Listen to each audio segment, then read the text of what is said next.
those driver jobs weren't even there 10 years ago. Uber came along and created That's all true. these driver Fair jobs. enough. DoorDash created all these driver jobs. So Okay. what technology does, yes, technology destroys jobs, but it replaces them with opportunities that are even better.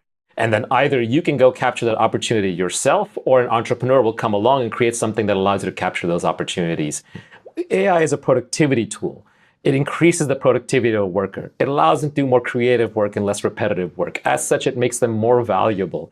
Yes, there is some retraining involved, but not a lot. These are natural language computers. You can talk to them in plain English, and they talk back to you in plain English. But I think David is absolutely right. I think we will see job creation by AI that will be as fast or faster than job destruction.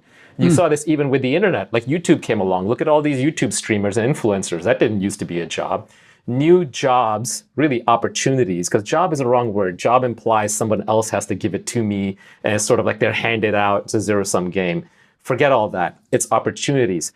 After COVID, look at how many people are making money by working from home in mysterious little ways on the internet that you can't even quite grasp.